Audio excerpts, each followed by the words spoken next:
Breaking news tonight, joining us live from our West Coast newsroom with the very latest on this scandal unfolding, the largest in history of this alleged college admission scam, as well as news from the ongoing Jussie Smollett case. Fox News correspondent Trace Gallagher.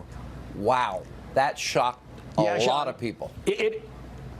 Operation Varsity Blues apparently began back in 2011 and ended last month, where 33 parents so far paid anywhere from $200,000 to $6.5 million to get their kids into elite colleges. Court records say the parents paid a college and career advisor named William Singer, who in turn would bribe coaches, administrators, even testing centers. The goal was to either cheat to inflate SAT and ACT scores or make non-athletes into star athletes. For example, the feds say actress Lori Loughlin and her fashion designer husband Massimo Giannulli paid $500,000 to have their two daughters recruited to the University of Southern California's crew team, even though the girls had never rowed. Actress Felicity Huffman allegedly paid $15,000 to boost her daughter's SAT score, and lo and behold, by cheating, it went up 400 points. Huffman is out on $250,000 bond. It's unclear if Loughlin has bonded out yet, but both face felony mail fraud charges that could get them 20 years.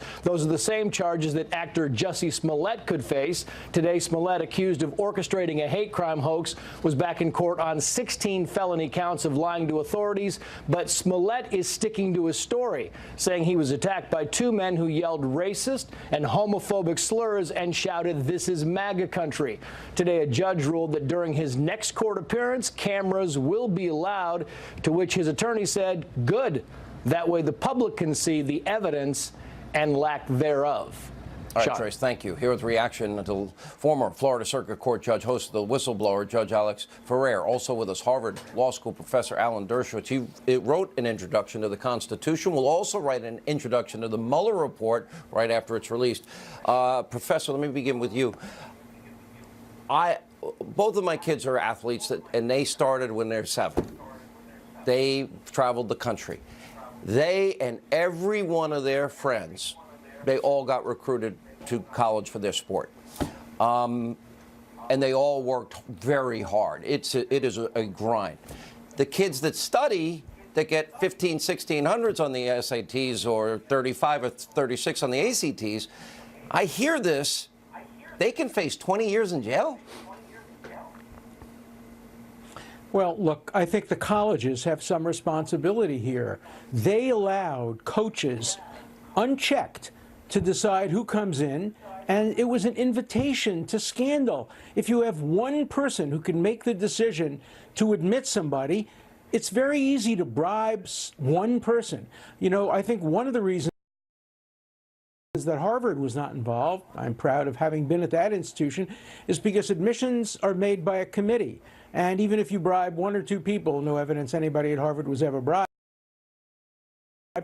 you'd have to bribe 7 or 8 people, and that would never happen. They so don't give out athletic scholarships. Have some responsibility. I'm pretty sure they don't give out. They're not supposed to. Right. They don't, but they still do admit students. Look, the Harvard basketball team has been doing very well, and not only athletically, but also academically. But, you know, they don't give scholarships, but they give preferences to athletes. They give preferences to cello players. They give preferences to a great many people. They give preferences based on race. One of the problems is that no one flunks out of college anymore. No one gets a D, no one gets a C, and therefore there's no check. So you could get students who are unqualified, and they'll still sail through college with their B or B pluses. And I'm sure as a professor you see the difference. I mean, it's got to be very transparent. Judge, I want to get your thoughts on this, and do you think the penalty could be that severe?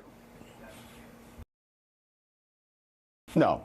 I think you're always going to hear the maximum because that's the number that gets people's attention.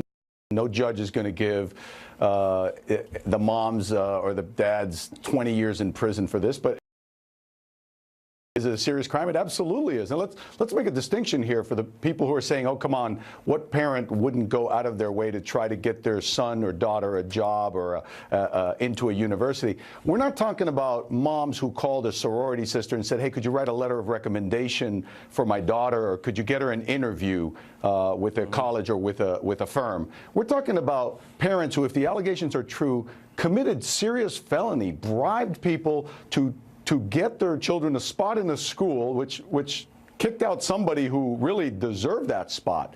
And in order to get the tax breaks for that, actually paid the money through this front that's supposedly a charity, so they could then take a tax deduction for the fraudulent payments that they made, the bribery payments they made, which is absolutely outrageous. But you're going to find out immediately, do they have the academic chops or that? You're going to know if they played the sport before in 2 seconds. But there's no If you're justification really for arresting Felicity Huffman at gunpoint with people with their guns drawn. I'm just running it's out like of the time. I Stone hate to thing. cut Come you on, a little bit of common sense. I agree with that. All right. Thank you both. When we come back, our villain of the day doesn't want you to eat beef. We'll tell you why.